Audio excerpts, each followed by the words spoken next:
Bonsoir à tous. En ce début de l'année 2021, il est apparu urgent de venir puiser dans les traditions ancestrales des repères qui ont résisté au temps et qui peuvent servir dans la construction du Cameroun. Ce pays où le vol, la tricherie, le tribalisme, la corruption et la malgouvernance sont devenus des maladies presque incurables. Comment peut-il y avoir de paix au Cameroun si la flamme des crises prend de l'ampleur sous la paille? Comment les dirigeants camerounais, leaders d'opinion et acteurs de la société civile peuvent-ils dormir en toute tranquillité sans chercher à cicatriser les nombreuses plaies qui sont toujours ouvertes? Les Camerounais vont-ils encore bénéficier de la protection et la bénédiction des dieux des ancêtres sans prendre conscience de leur passé, de leur culture et de leurs erreurs? L'accélération de la décentralisation et l'entrée en scène des chefs traditionnels dans la mise en place des conseils régionaux sont-elles une opportunité de développement harmonieux du Cameroun? Ce soir, c'est l'heure de vérité pour un grand monarque ayant l'onction de ses ancêtres et reconnu pour son langage de vérité et son engagement à servir son peuple. Ce soir, c'est l'heure de vérité pour le faux Sa Majesté Sékou Jean Rameau, qui nous accueille dans l'une des salles mythiques de son palais royal à Bamendjou. Faux Sékou, bonsoir. Bonsoir, Monsieur Noufale. Merci de nous accueillir chez vous. Je vous remercie sincèrement et je vous souhaite la bienvenue au palais de la chefferie de Bamendjou. Dans cet entretien que vous nous accordez en ce début de l'année 2021, je suis en compagnie de Jonathan Babila. Jonathan, good evening. Good evening, Cedric. Thank you, dear viewers, for joining us on this edition of La Vérité en France on Equinox Television. His Royal Majesty Sékou, thank you for accepting to be your guest today. Okay, thank you. Et juste à côté de moi, Duval Fangwa. Bonsoir Duval. Bonsoir Cédric, bonsoir aux faux de Bamendjou et bonne et heureuse année 2021 à tous les téléspectateurs d'Equinox Télévision. Faux Sékou Jean Rameau, nous sommes en début d'année 2021. Au regard des événements vécus en 2020, pour vous, dans quel état se trouve actuellement le Cameroun? Merci, Monsieur Noufale, pour votre question. Mais permettez-moi d'abord de vous remercier pour cette occasion que vous me donnez, surtout en fin d'année, pour présenter mes vœux de bonheur et de prospérité à tous les milliers de spectateurs, de téléspectateurs d'Equinox qui nous écoutent en ce moment. Je souhaite à tous les Camerounais, mes frères et sœurs, bonne et heureuse année 2021. Je pense que cette année, pour nous, sera une année de grâce, une année de bonheur pour tous les Camerounais. Et au cours de notre entretien, je souhaite que les Camerounais nous écoutent attentivement. Je ne suis pas un professionnel en la matière, mais je suis un homme de terrain. Et aujourd'hui, au Cameroun, je ne me jette pas de fleurs, mais je suis un de ceux qui ont juré, avant l'indépendance du Cameroun, de ne jamais trahir le Cameroun. Et je reste égal à moi-même. Vous me posez la question de savoir ce que je pense du Cameroun pour l'année 2020.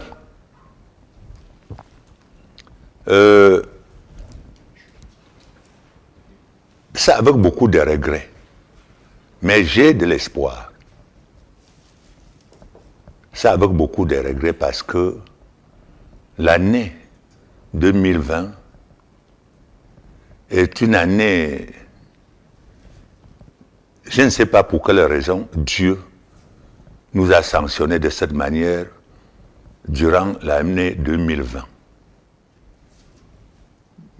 L'année 2020, comme elle passe déjà, je souhaite qu'elle passe avec tous ses malheurs et que tous les malheurs que nous avions, le Cameroun a subis durant l'année 2020, soient oubliés pour le bon, pour de bon. une fois pour toujours, et que l'année 2021 vienne avec tout ce que je pense que ça peut apporter du bien pour le Cameroun. Fosso Koudjou, vous parlez des malheurs qui se sont abattus sur le Cameroun et vous vous interrogez sur les raisons pour lesquelles le Seigneur a voulu ainsi, selon vous, punir le peuple camerounais. Quels sont les faits les plus marquants qui ont retenu votre attention durant cette année et qui mériteraient d'être posés sur la table? Il y a beaucoup d'effets. Il y en a beaucoup. Mais la plus grave actuellement, c'est le fait, comme je le disais dernièrement, et qui m'amène de temps en temps à aller en noir. C'est la mort de tous mes enfants que je suis en train de voir mourir de l'autre côté du Cameroun. Voilà le plus sain. Il y a tout le reste, mais je retiens ça beaucoup et c'est ça qui me fait souffrir beaucoup. Vous faites allusion à la crise anglophone. À la crise anglophone. Mais qu'est-ce qui aura été particulièrement marquant dans cette crise qui dure quand même depuis 2016, pour cette année 2020? La tuerie de tous ces petits-enfants que je suis tous les jours là. Je ne vis pas là-bas, mais le fait qu'on tue jusqu'aux petits-enfants, le fait qu'on tue les femmes, c'est qu'on n'a jamais vu. Même pendant les vraies guerres traditionnelles, lorsqu'une femme était de passage dans une zone de guerre, tous les deux camps s'arrêtaient et laissaient passer la femme. Mais c'est malheureux qu'on trouve aujourd'hui les femmes en train d'être malmenées. Vous êtes donc déçu parce qu'on suppose que vous faites allusion, par exemple, au massacre des enfants de Kumba. C'était le 24 octobre 2020. Il y a eu également les massacres de Ngarbou. Est-ce que vous êtes déçu parce que vous avez le sentiment que tous les messages que vous véhiculez, que toutes les interpellations que vous lancez, notamment envers les pouvoirs publics, ne sont pas entendus? Effectivement, ils ne sont pas entendus. Parce que, s'agissant de cette guerre, c'est en 2008 que j'ai commencé à voir arriver cette situation et que j'avais pris des dispositions pour éviter que cela n'arrive pas au Cameroun. Mais personne ne m'avait écouté.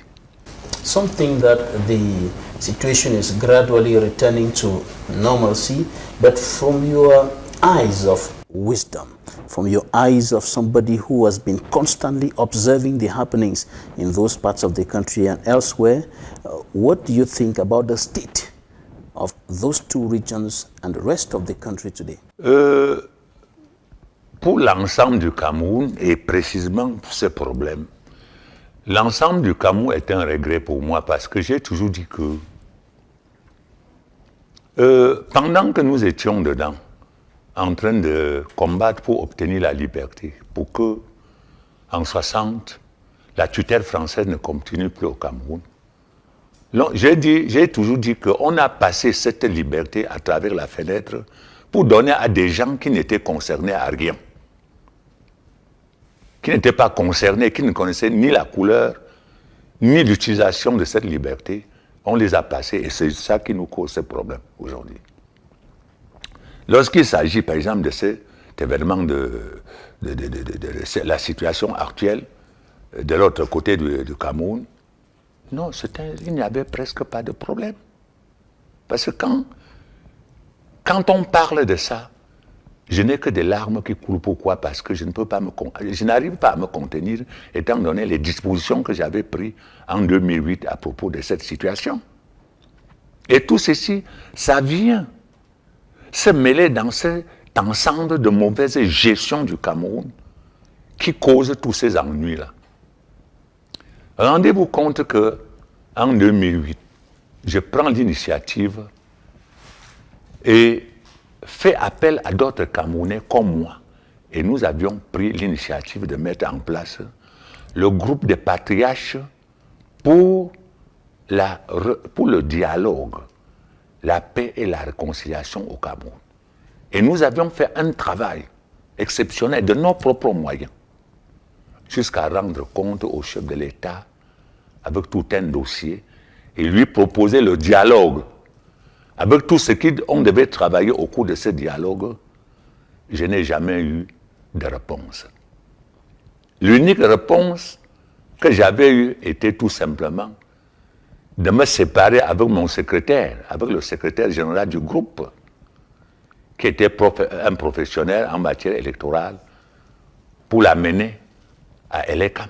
C'est tout ce que j'avais eu comme réponse. Sinon, jusqu'à l'heure où je parle, je n'ai jamais eu de réponse à propos de ce lettre que j'avais adressée au chef de l'État, du rapport que j'avais adressé au chef de l'État. Je n'ai jamais eu de réponse. Fosso Kodjo, comment interprétez-vous ce silence, 13 ans après avoir interpellé le président de la République sur l'urgence de renouer les fils du dialogue entre les Camerounais?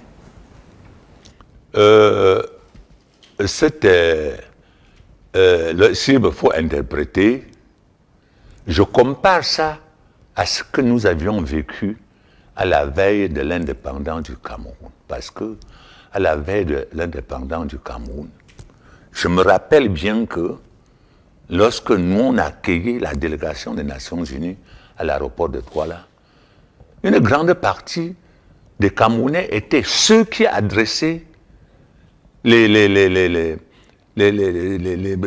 on appelle pétitions, qui adressaient les pétitions à la délégation des Nations Unies contre l'indépendance immédiate du Cameroun. Et en 1960, ce sont ceux-là qui étaient les premiers à gérer cette indépendance-là. Je compare ça à la même chose. Cette situation d'où à tous ceux qui entourent le président de la République et qui ne voient que eux et pour les autres Camerounais, c'est zéro. In one of your recent statements, you said that in the African tradition, a leader makes sure that there is order in his house and even prepares how the house will look like after his departure or after his death. And you said that the leader does not abandon his people in the midst of a troubled water and goes away without finding solutions to the problem. Je me maintiens, c'est moi qui dis ça et je le répète, que le chef de l'État, effectivement, a abandonné son peuple. Voilà. Ça, c'est un constat et ce n'est pas seulement aujourd'hui que je l'ai constaté. Je le dis de tout le temps, je suis de ceux qui ont toujours choisi de mourir pour le Cameroun. Et c'est pour cette raison que, lorsqu'il me faut dire ma vérité, je le dis. Le chef de l'État a abandonné son peuple.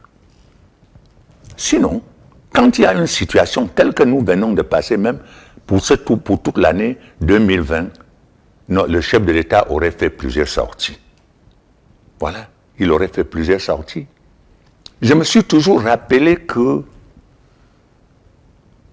pour la toute première sortie du président Paul Biya à Yaoundé, à Bafoussam, mais ce n'est pas le même Paul Biya que je voyais le chef de protocole API à chaque minute aller retirer le président Paul Biya dans la foule. Mais comment se fait-il qu'un chef d'État, peut-être voici, je ne sais pas si c'est 10 ou 20 ans, il n'a jamais effectué une tournée officielle, peut-être ailleurs, mais à l'Ouest, je ne l'ai jamais vu au cours d'une tournée officielle à Bafoussam. Il se dit que ces enfants que nous sommes, nous faisons comment? Que nous tous disons que notre père est où? Mais dans la recherche des solutions aux multiples crises qui secouent le pays, si on reste sur le cas précis de la crise anglophone, que vous avez évoqué à l'entame de cette émission, et qui pour vous reste une préoccupation majeure, on a remarqué que le 24 décembre dernier, le président de la République, qui selon vous a abandonné son peuple, a signé un ensemble de textes créant des sortes de médiateurs qu'il a appelés des Public Independent Conciliators, qui sont des sortes d'institutions dotées d'une personnalité juridique avec une autonomie financière, des sortes d'institutions qui sont chargées de collecter les réclamations des populations ou des doléances vis-à-vis des institutions publiques pour essayer de les traiter et y apporter des solutions. Certains considèrent cela comme une avancée importante dans la recherche des solutions dans cette crise anglophone. Est-ce que ce n'est pas... Non, non, non, je pense que moi, ce n'est pas de mon avis, parce que dans tout ça, je ne vois rien qui est en train de s'approcher un peu de la résolution de ce problème. J'ai eu à dire en 2007, au cours d'une réunion, que même mes propres frères, les anglophones qui sont là, qui se disent être du régime en place, n'ont rien fait en faveur du peuple résident. Ils ne voient qu'eux-mêmes. Voilà. Si je dis, je me suis rendu en 2008 sur le terrain à Boya avec toute une délégation et j'ai eu à m'entretenir avec les populations. Comment vous voulez, chaque jour on envoie les gens.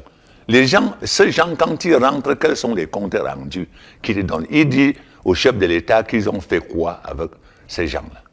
J'ai eu à citer en 2017 tous ceux qui sont ministres, ils sont ceci, tout ceci, cela, ils sont à Yaoundé, ils sont très bien, mais les populations ne se sentent pas concernées. Concerning that, His Majesty, an educationist from the Northwest region, I'm talking about Dr. Nick Ngoyam, once recently said that the problem in those parts of the country is aggravated, is worsened by elite from those same parts of the country who, according to him, tell lies. Pour moi, personnellement, il ne s'agit pas seulement de l'élite de l'autre côté du Cameroun, mais l'élite. Il semble qu'au Cameroun, maintenant, nous avons des gens qui se sont autoproclamés élites. Et ils prennent tout sans consulter personne. Et ils agissent au nom du peuple sans demander l'avis du peuple. Je me rappelle qu'une fois ici à l'Ouest, certaines élites avaient écrit quelque chose et m'avaient consulté pour qu'on signe ensemble. J'avais refusé en disant que je ne suis mandaté par personne et je n'ai aucun droit d'agir au nom du peuple sans demander d'avance l'avis du peuple. Or, j'ai eu souvent à dire que je suis personnellement contre tous ces élites-là. Et ils ne seront jamais d'accord avec moi. Pourquoi vous êtes contre les élites, ou du moins les personnalités qui se présentent comme élites dans les différentes régions du Cameroun? Mais parce que ce n'est pas la première fois. J'ai des documents où les soi-disant, que j'appelle bien les soi-disant, ces élites-là, ils organisent des choses au nom des populations d'une région concernée pour dire au chef de l'État qui sont les plus crédibles ou les plus populaires dans la région, alors que dans la région, le peuple ne les reconnaît pas. Et voilà pourquoi il met le Cameroun en difficulté. Mais finalement, vous en voulez à tout le monde. Ah oui, oui, oui, monsieur. Vous en voulez aux Occidentaux qui ont donné une indépendance factice au Cameroun, ont donné le pouvoir à ceux qui n'avaient jamais demandé l'indépendance. Vous en voulez aux élites qui usurpent des fonctions et le mandat du peuple. Vous en voulez au président de la République qui n'a pas fait de tournée dans le Cameroun depuis plusieurs années. Finalement, vous en voulez à tout le monde. Effectivement, je confirme, je le dis parce que le mal du Cameroun actuellement, c'est avec la complicité de tous ceux-là. Pourtant, il faut bien trouver une solution. Comment vous voulez, non, la solution n'est pas si difficile qu'on pense. La solution n'est pas si difficile qu'on pense. Mais il faut que ceux-là reconnaissent.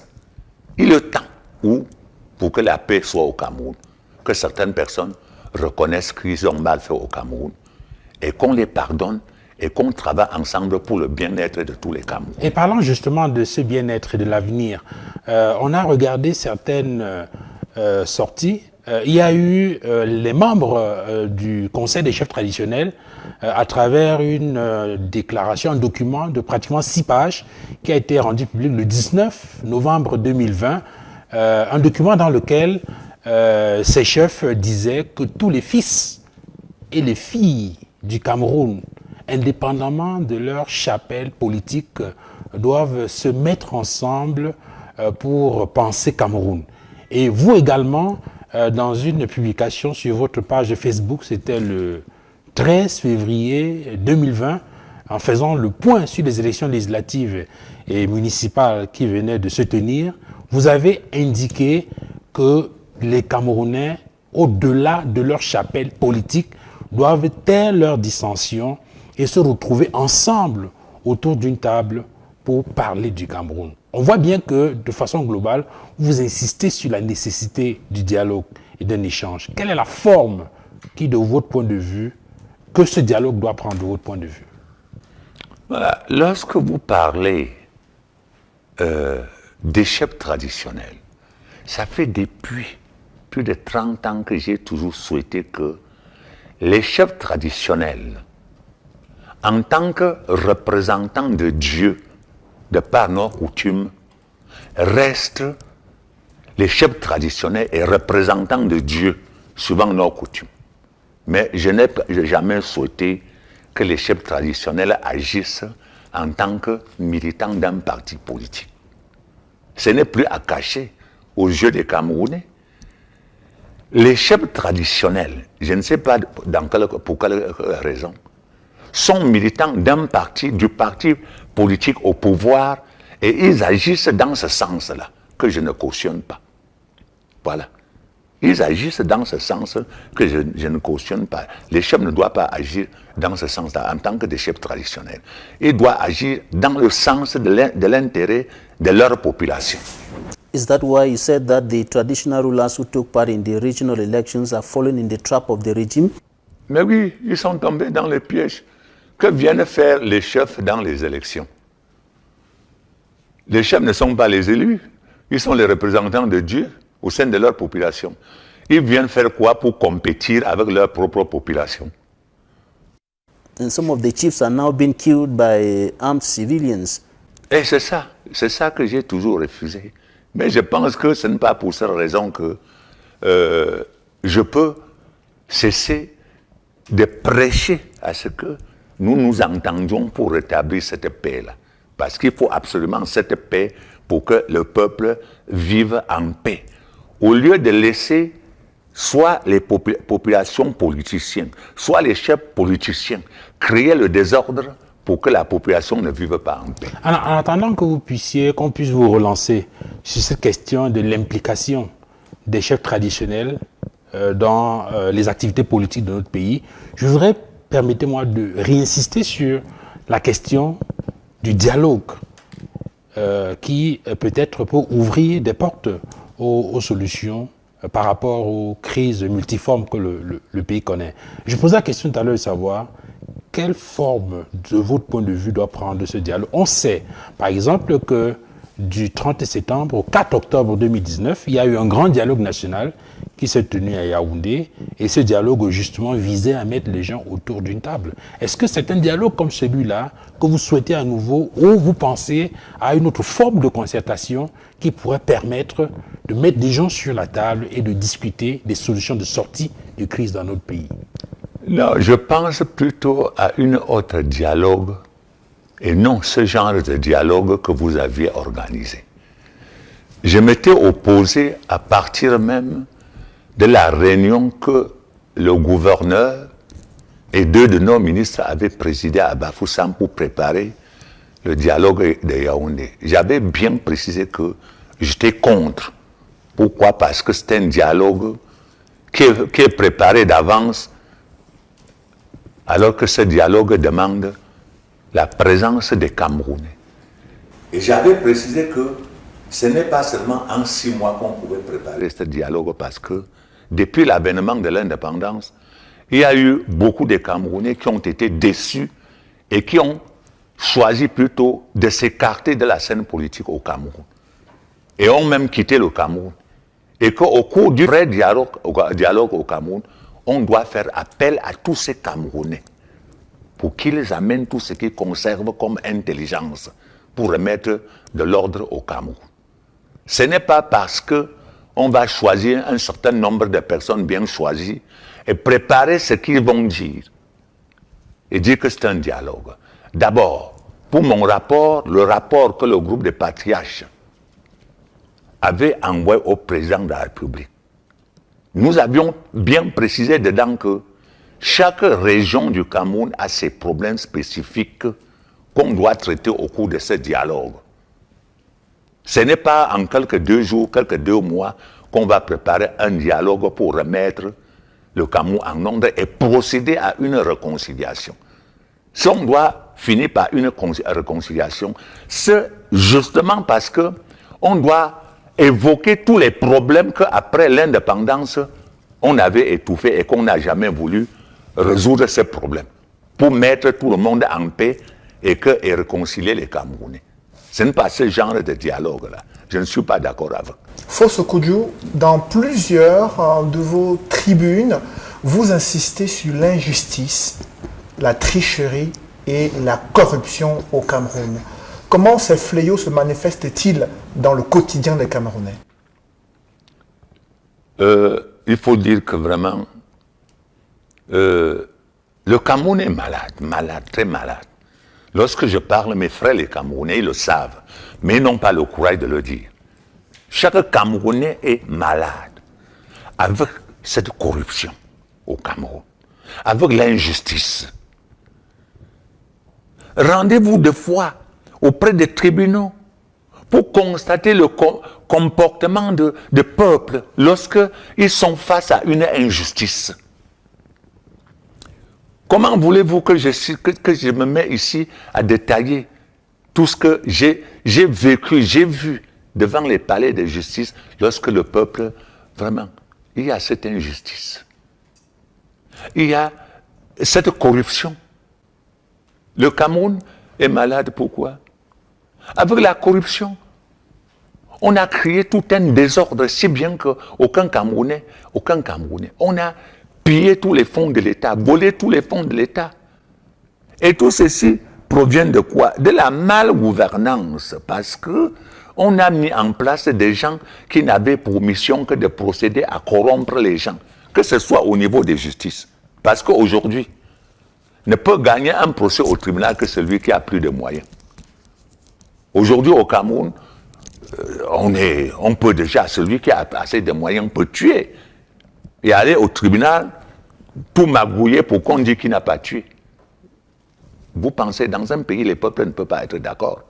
Et c'est pour cette raison qu'il faut absolument le dialogue pour qu'on puisse remettre de l'ordre, on puisse critiquer tout ceci et remettre de l'ordre. Le ministre de la Justice, dans plusieurs interventions, estime que les magistrats rendent justice au nom du peuple camerounais et en toute indépendance. Et sur la corruption, il y a eu le tribunal criminel spécial qui a été mis en place, il y a la CONAC.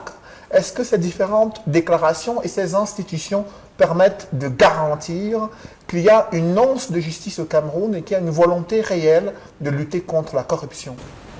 Mais vous voulez qu'on soit vraiment sincère entre nous. Vous voulez qu'on parle de la justice dans un pays. Personnellement, je suis victime ou je ne peux pas faire de détails. La plus récente, c'est que je construis mon immeuble moi-même. Les autorités connaissent. Mais quelqu'un va fabriquer un titre foncier pour venir gagner le procès de mon immeuble au tribunal. Si ce mois-là, rendez-vous compte d'une pauvre femme qui ne connaît même pas rédiger une plainte. Rendez-vous compte d'un pauvre villageois, un pauvre Camerounais qui ne connaît même pas où se trouve le palais de justice.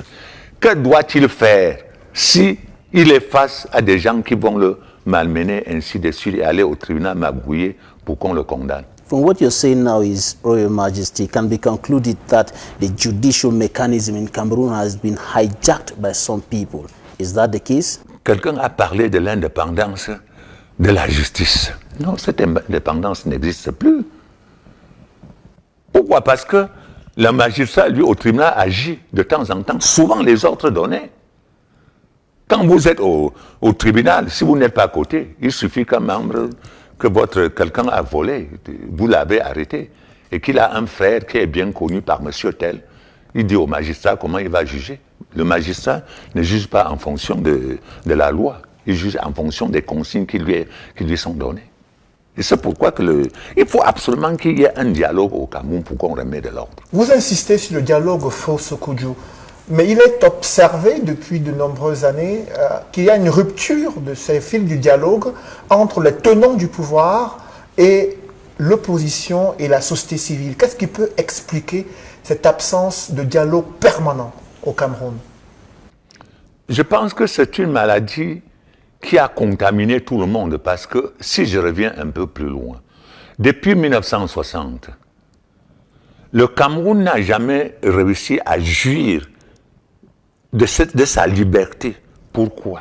Parce que tout ce que j'ai eu à recevoir ici, parce que tous les soi-disant partis politiques d'opposition, depuis 1960, défilent dans mon palais, ils me connaissent tous. Mais ils sont incapables de s'entendre entre eux. Alors que la politique, c'est un jeu collectif. Ce n'est pas l'athlétisme, c'est un jeu individuel. C'est un jeu collectif où on joue à 11 contre 11 et chaque surface est occupée par un joueur. Mais pour l'opposition camerounaise, c'est chacun qui doit aller tout seul. Et justement, c'est pour cette raison qu'il ne peut pas avoir de dialogue entre l'opposition et le pouvoir. Qui doit donc représenter qui? Comme ils vont toujours horizontalement. Il ne peut pas se mettre en rang avant de faire face au pouvoir. Alors qu'il faut qu'il soit d'abord en rang. Voilà. But on the other side, the opposition political leaders, despite the fact that they are standing on individual spots, saying that the authorities in power, the authorities are not ready to listen to them. The only answer they have for them is repression. Each time they come out to speak, the only answer is repression. La politique est un jeu d'intelligence. Et le plus fort doit tout gagner. C'est justement quand quelqu'un est déjà au pouvoir, il préfère rester là-bas. Mais quitte à toi, tu ne dois pas jouer un match en faisant sortir les autres équipes au stade.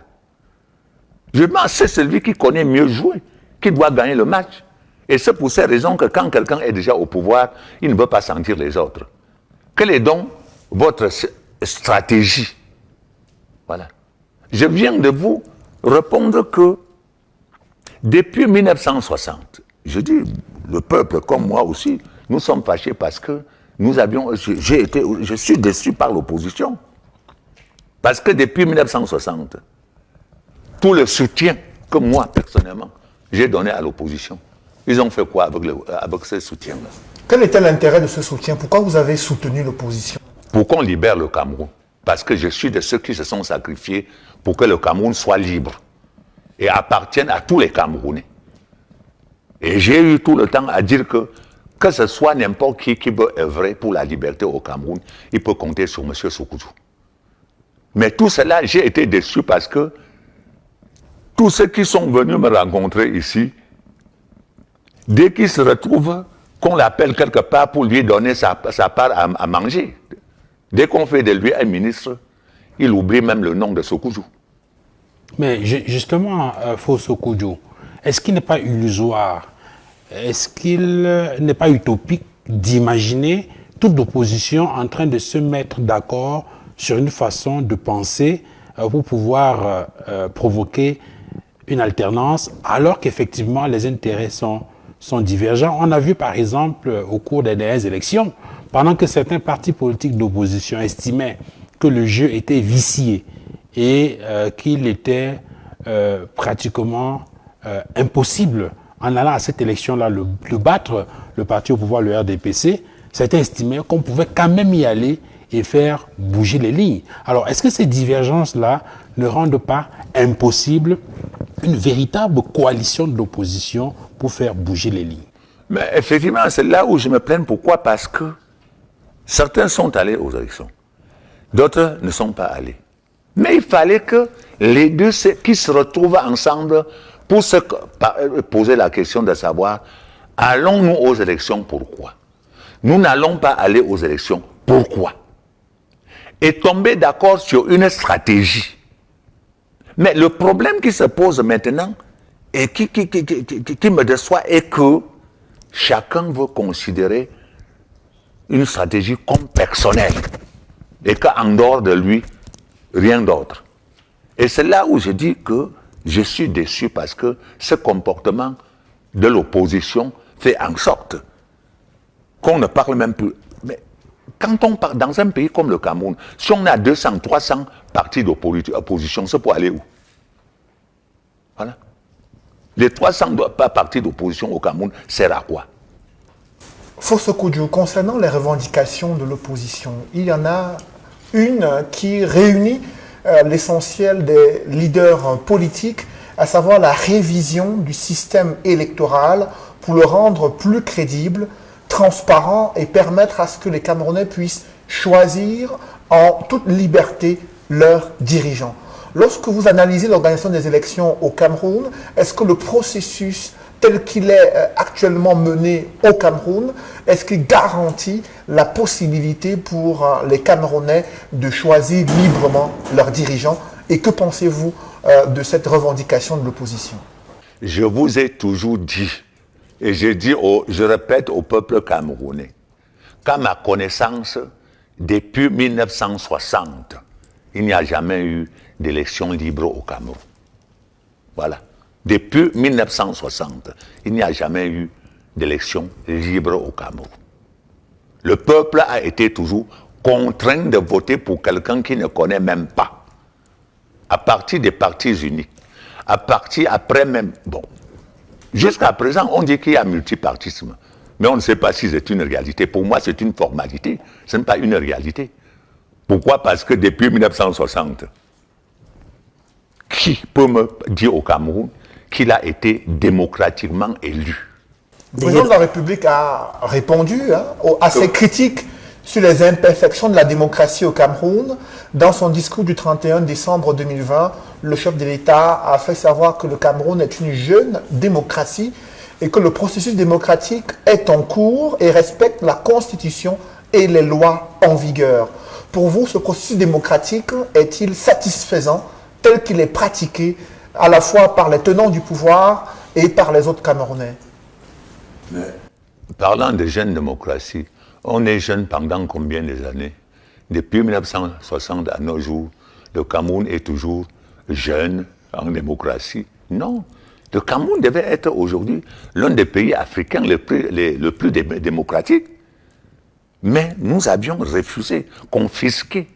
Parce que chaque fois que ce soit à partir de la Constitution, code électoral, tout est prévu d'avance.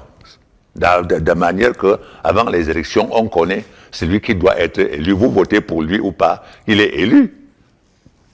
Voilà. On le sent dans notre Constitution, dans les codes électoraux, tout ça, toutes les procédures sont déjà faussées avant le jeu. What should be done now, His Royal Majesty, to ensure that we have free, fair and transparent elections in Cameroon? Because according to you, for the past over 6 decades, no transparent, no credible elections have taken place in Cameroon. So what should be done now to ensure that the elections that will be coming up next will be credible, transparent? C'est de refaire le code électoral. On n'en a pas. C'est de faire le code électoral. Et même de revoir la constitution du Cameroun. C'est ça. S'il faut qu'on aille au dialogue, c'est justement parce qu'au cours de ce dialogue, on doit revoir tout ça pour remettre de l'ordre, pour permettre au Camerounais d'aller librement aux élections. Alors, il n'y a qu'une seule personne qui est en mesure de donner le là pour que tout ça se mette en mouvement. C'est le chef de l'État. Et de toute évidence, il ne vous écoute pas. La situation reste donc bloquée. Mais nous avions, dès son entrée en 82 au pouvoir, nous avions crié qu'il ne se laisse pas prendre en otage. Et voilà qui s'est laissé prendre en otage. Ce sont les messieurs qui sont autour de lui. Lorsque je pars dans le rapport que j'ai envoyé une délégation remettre, je ne sais pas, je doute. Est-ce qu'on sait que le chef de l'État avait eu ça? À cause de son entourage, on prend. Alors, selon vous, dans une situation de blocage comme celle-là, une situation qui est verrouillée complètement, que fait le peuple camerounais? Vous avez parlé tout à l'heure d'une élite politique, en tout cas d'un pouvoir politique qui visiblement n'écoute pas. Vous avez fait allusion à l'opposition qui n'arrive pas à se mettre d'accord sur un projet commun d'alternance politique. Que fait le peuple dans une situation comme celle-là? Il doit jouer lorsqu'il est face à cette situation. Parce qu'à l'heure où nous parlons, que ce soit même le pouvoir, que ce soit l'opposition, ils sont un peu bloqués quelque part, ils ne savent pas. Mais si le peuple pouvait s'entendre, être éduqué, le peuple pouvait prendre sa position. Voilà. Ça, la position du peuple n'est pas seulement aller ou bien faire la guerre ou bien... Non, non, non, ce n'est pas ça. Je ne conseille pas le peuple. Il y a beaucoup d'autres moyens qu'on peut utiliser pour ramener même le président à réfléchir, à se retrouver avec le peuple. Something that the people should rise up and march on the streets in a peaceful protest. No violence. This is what Kabanwala Edith of the CPP has been saying. Jang Dennis of the PAP and other political leaders have been saying that the people should rise up and press for political transition in Cameroon. Justement, aujourd'hui au Cameroun, on ne peut ne pas passer par une transition. Mais, voilà, ma position personnelle, je ne voudrais pas qu'on aille n'importe comment. Parce que le Cameroun, depuis 1960, ayant souffert, ayant été miséré, et qu'au Cameroun actuellement, le Cameroun contient tout. Vous aviez déjà vu qu'à cause de la misère, les enfants s'organisent maintenant à aller contre, que ce soit la police, la gendarmerie, en pleine journée. Ils engagent les guerres. En pleine journée. Les enfants. Parce qu'ils sont misérés. Et c'est pour ces raisons qu'ils préfèrent mourir que de vivre à genoux.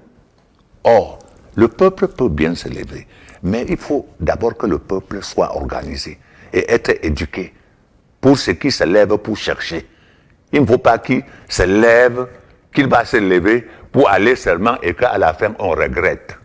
Parce qu'au Cameroun, aujourd'hui, je n'accepte pas n'importe quoi de peur à ce qu'on instaure l'anarchie. Voilà. Il le faut, mais il faut que ce peuple soit organisé par certaines. Je sais, il y a des têtes, il y a des cerveaux au Cameroun qui peuvent s'organiser. Fosso Koudjou, le président de la République, pour répondre aux aspirations profondes des populations du nord-ouest et du sud-ouest, mais également du reste du Cameroun, il a misé sur l'accélération de la décentralisation. Et en décembre 2020, il y a eu l'organisation des élections régionales et la mise en place des bureaux exécutifs des conseils régionaux. La mise en place de ces bureaux va-t-elle accélérer la décentralisation selon vous? Comment appréciez-vous l'architecture des conseils régionaux qui viennent d'être mis en place? Bon, qu'est-ce qu'on entend même par conseils régionaux?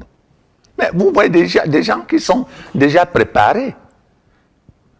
Bon, par rapport au passé, ça va changer quoi? Il y a par exemple le code des collectivités territoriales décentralisées avec la possibilité d'octroyer 15% du budget de l'État à ces collectivités territoriales, avec possibilité même d'amélioration dans les années à venir.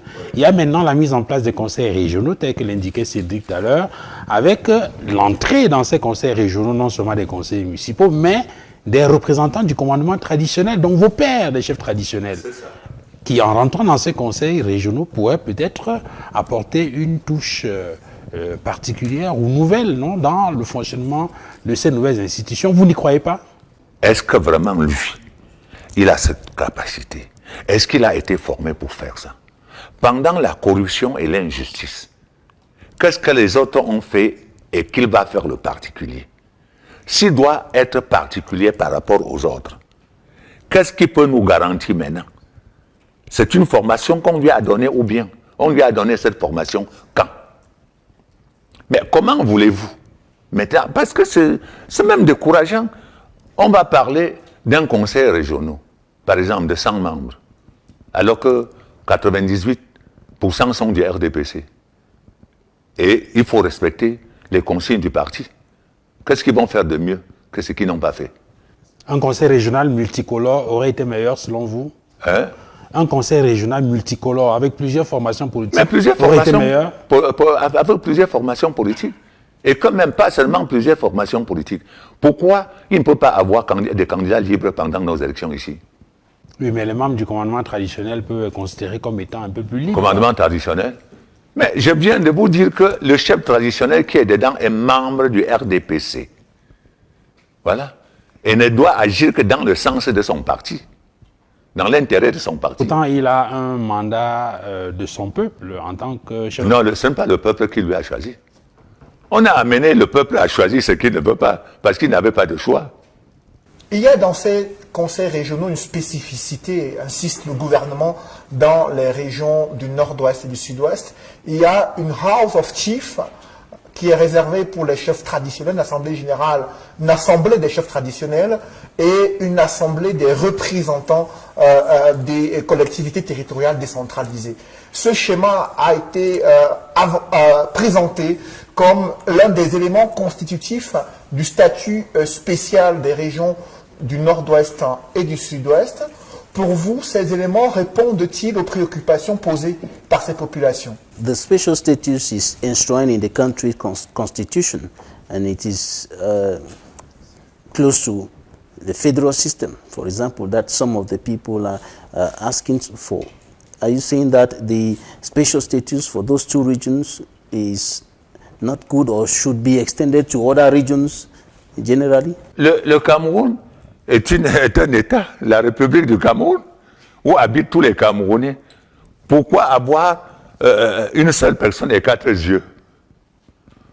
Voilà. Ça veut dire que c'est notre Cameroun et nous sommes un autre. Pourquoi cette chambre des chefs, assemblée des chefs? Mais pour répondre à une spécificité liée justement à cette partie du Cette pays, spécificité de quoi? on estime qu'avant l'indépendance du Cameroun, effectivement, la culture, que ce soit sociopolitique des populations de cette partie, n'était pas forcément la même. Non, mais avec vous la êtes nôtre. en train de forcer même cette population à vous dire des choses qui ne l'ont pas jamais dit. Avant que les Blancs ne viennent nous diviser, on était un. Et les Blancs sont rentrés chez eux. Et nous nous sommes retournés dans notre maison, le Cameroun. Mais c'est vous, avec votre mauvaise gouvernance, qui aviez créé des problèmes. Ce n'est pas l'état d'esprit des populations résidentes. Voilà. Avant l'arrivée des Blancs, on était un seul Cameroun. Oui, mais sauf qu'en Et partant, on nous a héritage. divisés. Il y a un héritage colonial. Mais cet héritage, nous ne pouvons hériter que ce qui est bon pour nous. Nous n'allons pas hériter ce qui est mauvais. Il est rentré chez nous, chez lui. Et nous nous sommes retrouvés dans notre maison, le Cameroun. Mais c'est vous, avec la mauvaise gouvernance, qui aviez amené les gens à dire que non, dans ce cas, nous nous retrouvons encore habités dans la vieille maison. Voilà, c'est ça, c'est à peu près ma pensée. Parce qu'il ne faut pas faire des choses... Comment un seul État, deux constitutions différentes? But there are historic facts that indicate that those two parts of the country, for example, were governed under the indirect rule system by the British. And so it has been part and parcel of the people of those two regions, the indirect governance. And that is, those are some of the issues that provoked the current situation now, what is now qualified as an attempt to assimilate, according to what the head of state recently said in the Paris Peace Forum. So are you saying that all those specificities should just be kept aside? Le Cameroun a ses diversités culturelles et qui doit être respectée. On n'a pas dit de changer, mais il faut la gérer comme telle, à la satisfaction de tout le monde. Ce n'est pas à votre satisfaction. Nous avons, le Cameroun a beaucoup de tribus. Toutes ces tribus sont des Camerounais. Voilà. Et chaque tribu a sa culture qui doit être gérée. Nous avons cette diversité-là. Mais ça ne doit rien changer à la vie des Camerounais. Si oui, c'est vrai. Mais pourquoi, avant tous ces problèmes politiques-là que nous parlons maintenant, pourquoi tout cela n'existait pas? Fosso Kudju, on parlera de l'actualité du Cameroun, de ces multiples séries d'accidents enregistrés ces dernières semaines à travers le pays et de l'état des infrastructures routières et l'économie et la santé du Cameroun dans la deuxième partie de l'émission consacrée, émission avec pour invité Fosso Kudju Jean Rameau qui nous reçoit dans l'une des salles mythiques de son palais royal à Bamendjou. D'abord, une courte pause dans cette émission.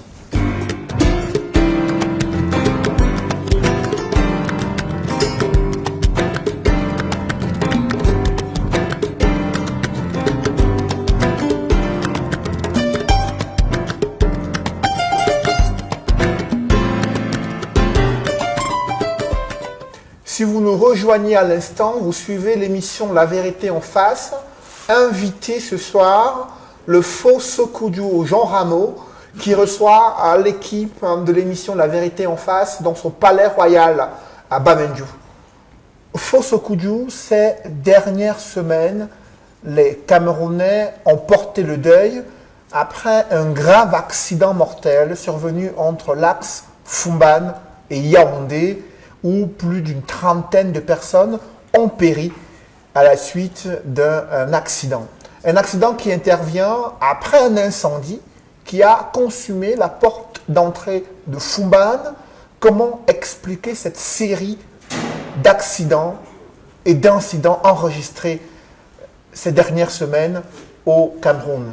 Y a-t-il une explication sur le plan traditionnel qui pourrait justifier ces tristes événements?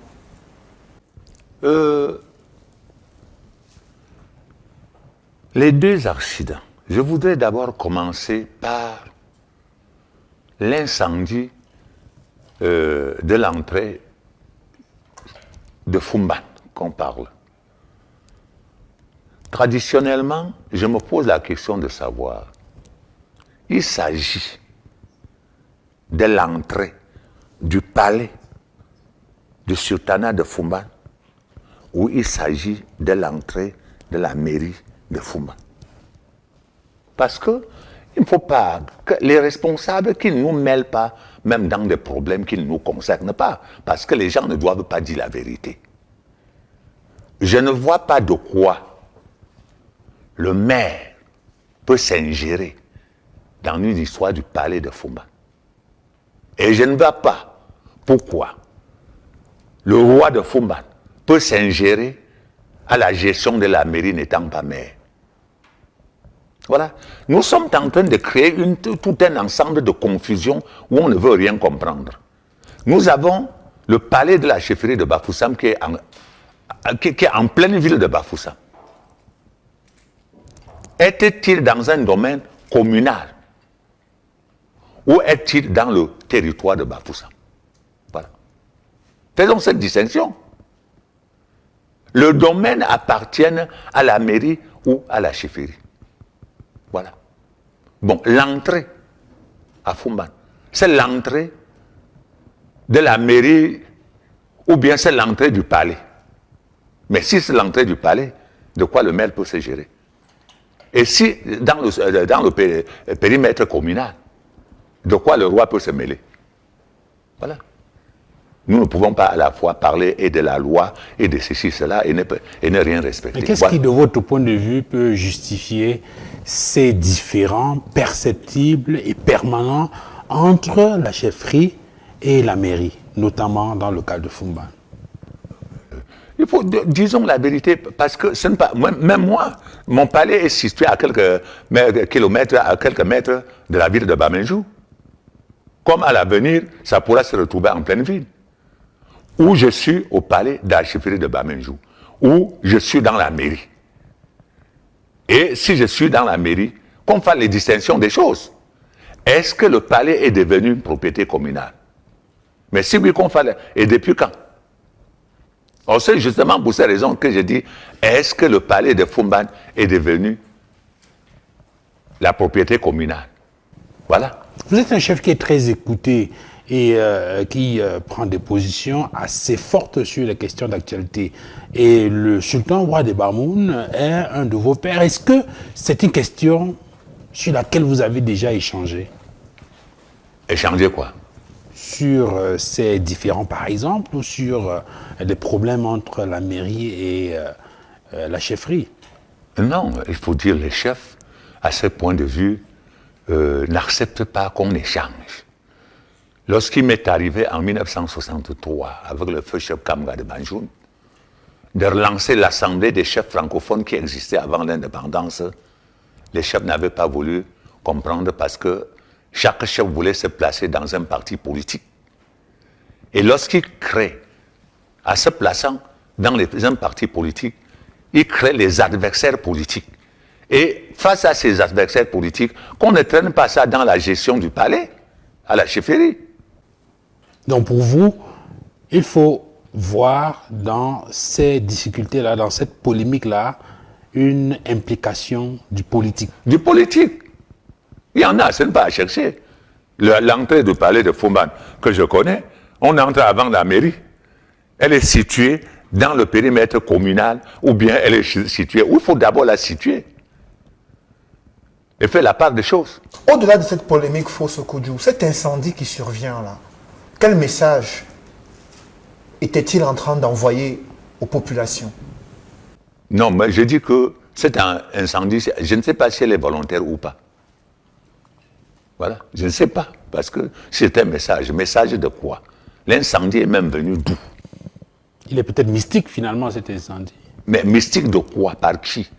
Parce qu'il ne faut pas parler de mystique. C'est nous qui constituons le mystique. Le mystique, c'est quoi? C'est dû à quoi? Voilà. But the place where the fire incident took place was a symbolic place in the traditional setup of the people. Is there no link between? Nous sommes devenus ridicules si bien que nous sommes même capables de fabriquer ce qui n'existe pas. Le mystique, en tant que chef, je suis mieux placé pour justifier le mystique. Mais lorsqu'on veut inventer le mystique, moi je ne le crois plus, parce que je demande la cause c'est quoi? Voilà. Le mystique dont même vous parlez, non, l'action mystique ne vient pas n'importe comment. Quand nous envoyons même la tornade pour aller pour une revendication juste, pour une justice, il faut que la cause soit juste, avant que le mystique participe. Mais pourtant, vous avez indiqué en début d'émission qu'il y a eu une série de malheurs qui a frappé le Cameroun comme une sorte de punition. Voilà.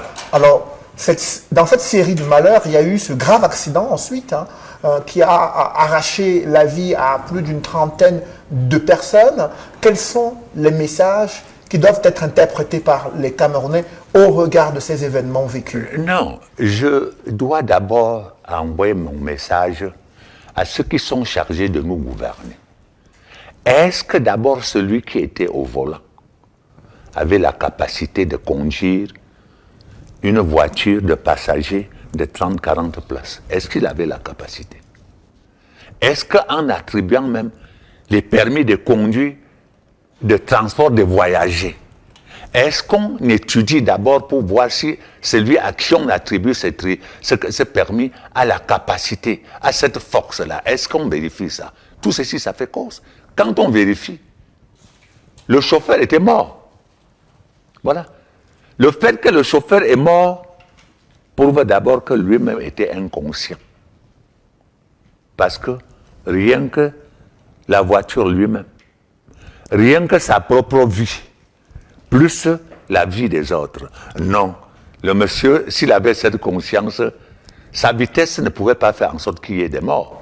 Despite the lapses that you seem to be highlighting as far as issuance of driver's license and some kind of control that's supposed to be done by transport authorities are concerned, the authorities are attributing that accident and many other accidents on highways across the country on human errors and notably indiscipline of drivers on the highway. Il y a tout cet ensemble-là. Voilà. Il y a tout cet ensemble. Parce que vous verrez que ce soit la société de transport.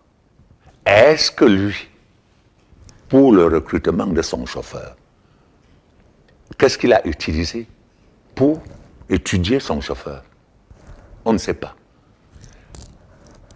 Le monsieur même qui paie le chauffeur, est-ce qu'on sait quel est le traitement infligé à ce monsieur qui peut l'amener à se respecter, à protéger sa vie? Bon, il y a tout un ensemble. Donc, étant donné que nous sommes déjà cultivés en matière de corruption, voilà, tout est faux. Et voilà les conséquences de ça. Or, si le monsieur était conscient, rien que sa propre vie, rien que sa vie personnelle et la voiture, pouvait l'amener à aller le plus lentement possible pour protéger sa vie. Soit pour protéger la vie des passagers. Mais vous voyez que le monsieur, ça ne lui a rien dit. Un accident qu'on tue 40-50 personnes à la fois. Mais le monsieur n'avait pas peur de ses passagers dedans. Non, c'était un monsieur inconscient. Et d'où seraient venues les raisons pour qu'on engage un inconscient?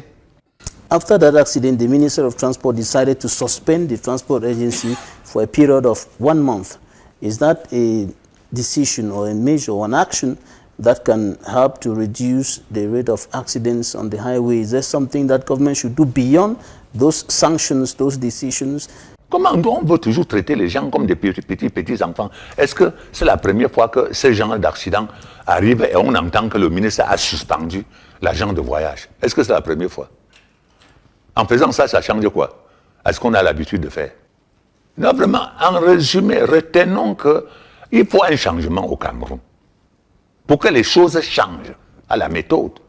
La méthode dans laquelle nous avions géré le Cameroun depuis l'indépendance jusqu'à nos jours, on n'a pas donné satisfaction. Excusez-moi de revenir un peu sur cette question, sur les origines, sur les causes de ces accidents. Vous savez qu'il y a plusieurs thèses sur les origines de ces accidents. Il y en a qui estiment que ce sont des causes essentiellement humaines. C'est-à-dire que vous avez des conducteurs qui sont imprudents au volant. Certains parlent également de l'étroitesse de la chaussée. Ça, c'est pour ceux qui ont un raisonnement scientifique cartésien. Maintenant, en face, vous avez des gens qui estiment qu'il y a une dimension mystique. C'est-à-dire qu'il y a une multiplication des accidents en décembre. C'est vrai que de l'autre côté, on parle de ce trafic qui est important au mois de décembre. Mais vous avez des gens qui attribuent une origine mystique à certains de ces accidents et qui estiment qu'il y aurait une main invisible, peut-être de la nature ou même des ancêtres, sur ces accidents. Quand nous sommes face à des problèmes qu'il nous faut résoudre pour le bien-être de tout le monde, n'inventons rien. Est-ce que, avant l'indépendance, je faisais au moins 2 fois par mois Bamenjou Yaoundé, Yaoundé Bamenjou, alors que les routes n'étaient pas bitumées? Sur la route de Douala, la même chose, les routes ne sont pas bitumées. Est-ce que je ne marchais pas? Voilà. Aujourd'hui, oui, il y a tout ce que je vous cite là, et qui est causé de tout ça là. Nous ne voulons pas mettre de l'ordre. Avant de faire n'importe quoi, on invente tout. Le mystique a fait quoi? Dernièrement, la route Bamenjou-Bafoussam était coupée parce qu'il y avait la terre sur l'ancienne route qu'on déversait après avoir creusé les pierres qui s'est effondrée. On a dit que c'est le mystique. C'est moi qui est allé dire au ministre que non, c'est archi faux. C'est la terre qui est déposée là, depuis. Et ça a duré le temps, ça s'est affaissé. Voilà. Maintenant, quelqu'un a pris la boîte. Mais rendez-vous compte seulement que quelqu'un prend le bus avec 40, 60 personnes à bord. Peut-être il se sent fatigué. Il ne peut pas déposer la voiture et se reposer. Peut-être qu'il y a quelque chose qui arrive. Il n'a pas peur de sa propre vie. Il n'est pas conscient de toutes ces vies humaines qui sont dedans. Mais on va parler de quel mystique? Non, ce n'est pas vrai. Peut-être en parlant de ça, il faut dire aux gens d'aller continuer à tuer les gens. Il n'y a pas le mystique. Non. Fosso Kudjo, vous avez insisté sur les problèmes des infrastructures routières au Cameroun, posant le problème de l'axe Bafoussam, Douala, Yaoundé, ce fameux triangle où il y a de nombreux décès durant ces accidents mortels. L'état des infrastructures routières, après les multiples travaux de réhabilitation et d'aménagement routier effectués en 2020, est-ce que vous êtes rassuré que le gouvernement en a fait sa préoccupation majeure? Je ne sais pas, parce que quand on parle de préoccupations majeures, ça fait depuis combien de temps que le Cameroun est indépendant? Pour que la route Douala, Bafoussam, ou bien Yaoundé, Douala, Yaoundé deviennent des autoroutes. Ça fait combien des années? Bon, maintenant, nous passons le temps à discuter sur des choses qu'il ne faut pas discuter, parce qu'on a mis des mécanismes en place pour vider tout le fonds de la République, tout l'argent que l'État devait en avoir et que l'État ne peut plus travailler. Nous allons passer le temps à discuter sur ça et dire qu'on a fait ceci, on a fait ceci. On n'a pas fait de cette route, l'autoroute. Pourquoi? Yaoundé, l'autoroute, Bafoussam. Même Dengane, Yaoundé, Ngandé, pourquoi? Le Cameroun n'est pas si pauvre qu'on pense. Voilà. J'ai dit, le Cameroun n'est pas si pauvre qu'on pense. Heureusement que nous avions organisé notre fête parce qu'on a dit que le Cameroun est pauvre et très endetté. Nous, on a fêté, alors que le Cameroun était un pays en voie de développement. Et aujourd'hui, le chef de l'État mise sur le fait que le Cameroun pourrait atteindre un taux de croissance de 8% d'ici 2025. Il parle d'une stratégie nationale de développement et son Premier ministre envisage même la création de 500 000 emplois en 2021. Au regard de la situation économique du Cameroun, pensez-vous que ces projections sont réalistes? Mais il s'agit là d'une théorie ou bien d'une pratique. Parce que je me demande, mais parce que ça peut, mais il s'agit d'une théorie ou d'une pratique. Parce que je me dis que toute la gestion du Cameroun maintenant est basée sur la théorie. La pratique sur le terrain, zéro.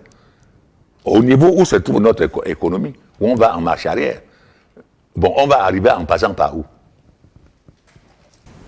Le gouvernement parle d'agriculture, agroalimentaire, il parle de mise en place des usines pour transformer nos produits agricoles.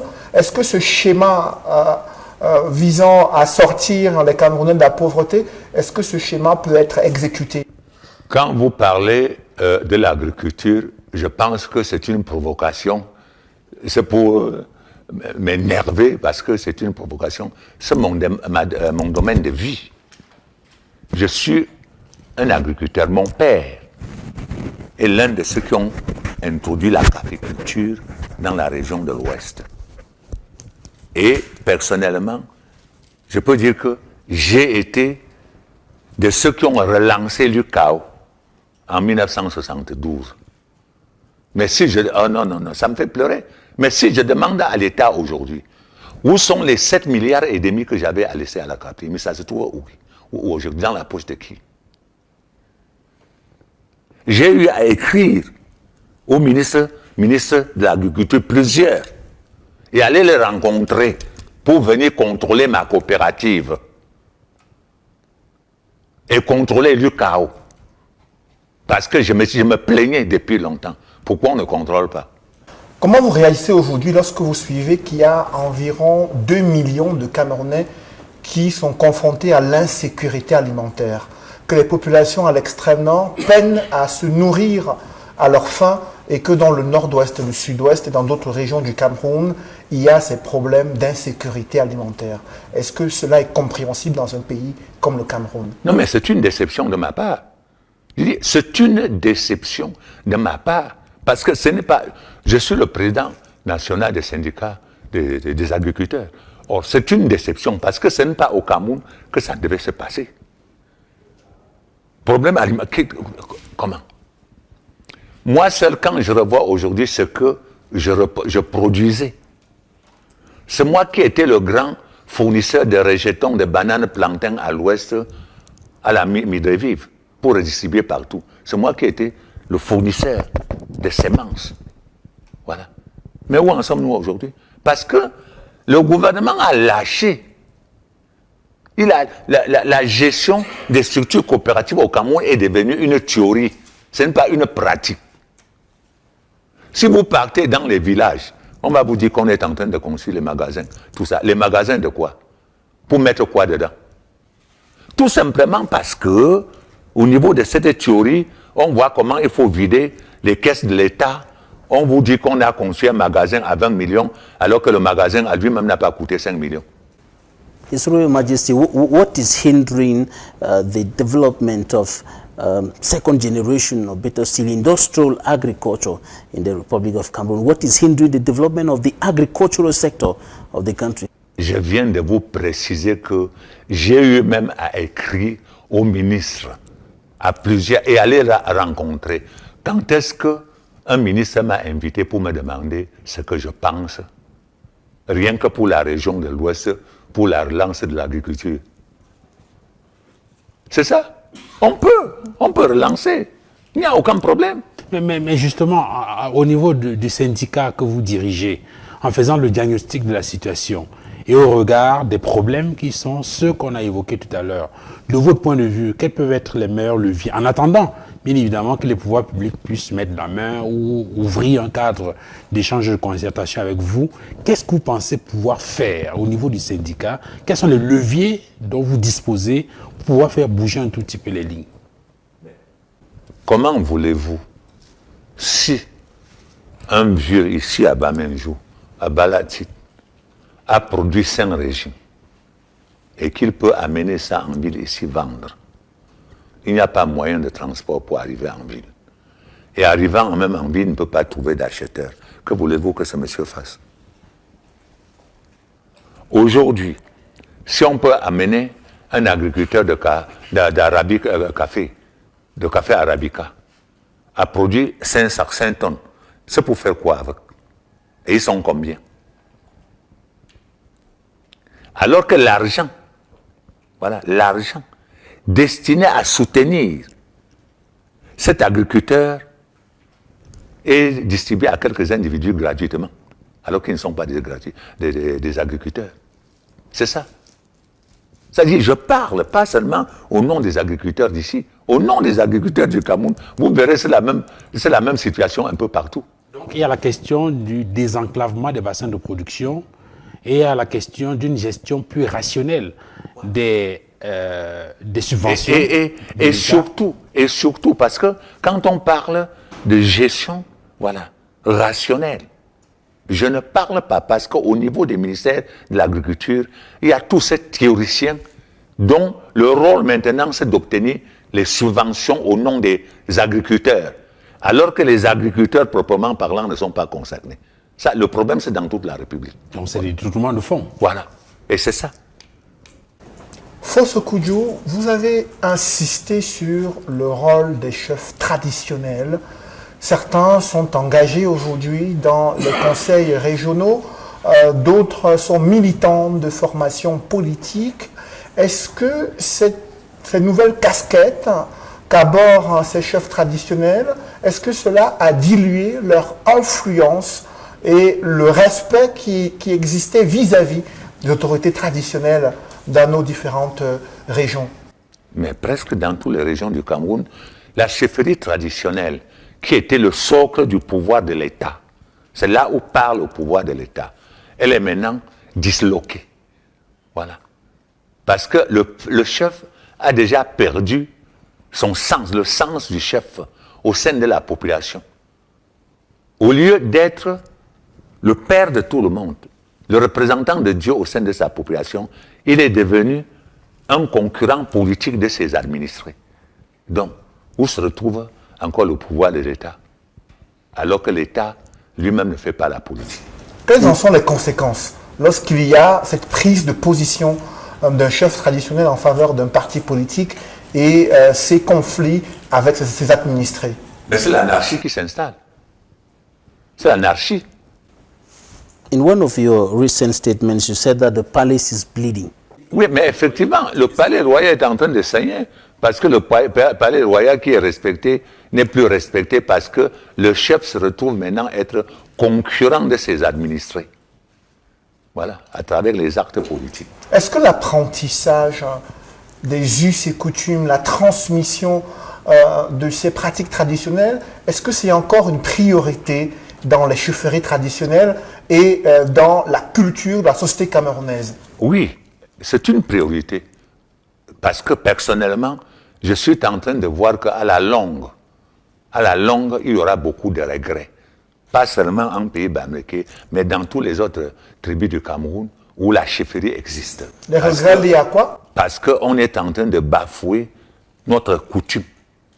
Voilà, cette coutume qui contient beaucoup de choses dans les tribus, voilà, dans l'intérêt des populations. Nous sommes en train de la bafouer. Mais d'aucuns estiment que les coutumes ne sont pas importantes, que c'est lié à un mode de fonctionnement qui datait des années 50, 60, et qu'aujourd'hui, il y a d'autres réalités, il y a la mondialisation et que l'on n'a pas besoin de pouvoir retourner dans ces sources traditionnelles, de pouvoir être impliqué dans les coutumes. Que répondez-vous à cela? Non, c'est-à-dire, peut-être même le sens du mot coutume est en train de nous échapper et que nous confondons ça à d'autres choses. Nous n'avons pas raison et nous risquons de regretter si nous bafouillons nos coutumes parce que nous voulons imiter les Occidentaux. Je disais à un diplomate ici au palais que, pour un exemple, ils n'ont rien à nous apprendre parce qu'ils prétendent être les premiers à arriver sur la Lune. Est-ce qu'ils savent que les Africains sont arrivés sur la Lune avant eux? Selon vous, qu'est-ce qui peut justifier que l'Afrique ait résisté victorieusement à cette pandémie de coronavirus?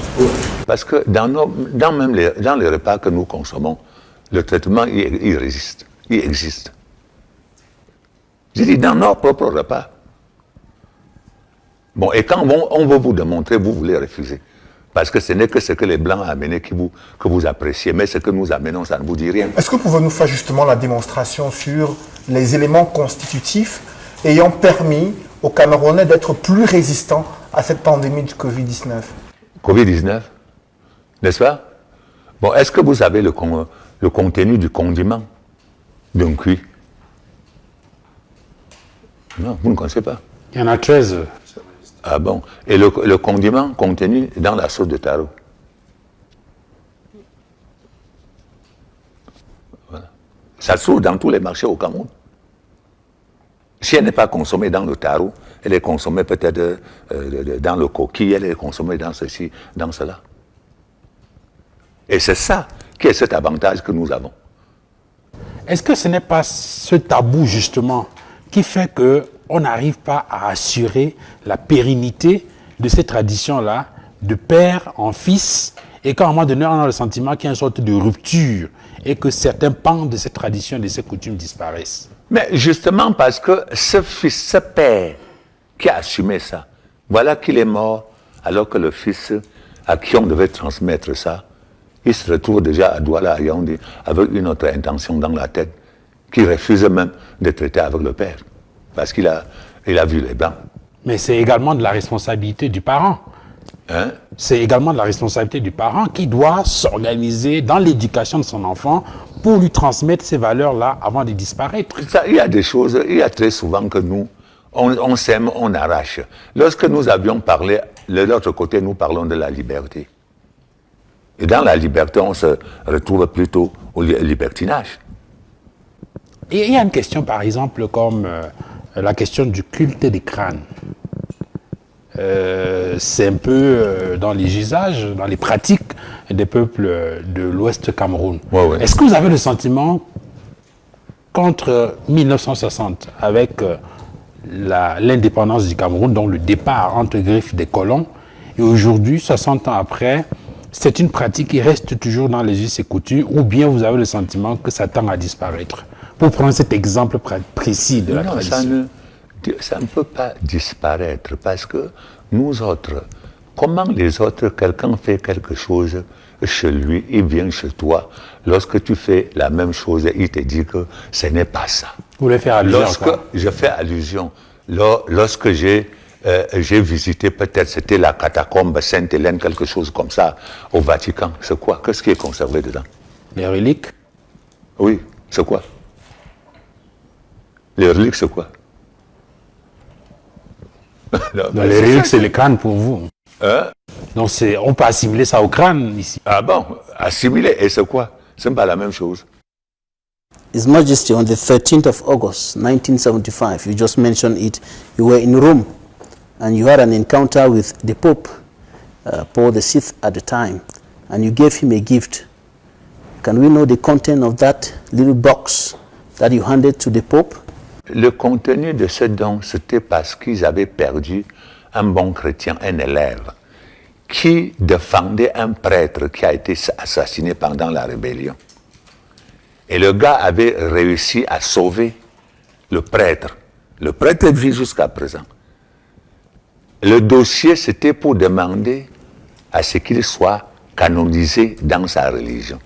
Et aujourd'hui, on ne l'a jamais fait parce que c'est un Africain. Now, the picture that you had that day with the Pope, I just saw the picture in the UNESCO hall of your palace. And in that picture, there is an image of religion and tradition coming together. You representing tradition as a traditional authority, and the Pope representing Christianity. There is some kind of a close-up between the two entities, but there is still this dividing line that Duval mentioned earlier, that dividing line which the Bible qualifies as idol worship. What do you think about this? Non, je pense que jusque-là, ça ne divise pas. Pourquoi? Vous l'avez constaté vous-même, c'était devant la basilique de Saint-Pierre que je participais à la célébration de l'année sainte au Vatican. Et j'étais invité comme le chef d'une autre religion. Et c'est justement pour cette raison que Jean-Paul Sujet, bon, je ne sais pas, Jean-Paul II ou quelque chose comme ça, avait parlé de l'inculturation. Jean-Paul II. Voilà. Il avait parlé de l'inculturation. Ce n'est pas parce que tu n'es pas baptisé dans ma religion que tu n'es pas chrétien. Voilà. Et c'est ça que nous confondons sur le terrain pour que moi je suis baptisé dans le culte de mes ancêtres et il n'y a qu'un seul Dieu que tout le monde croit.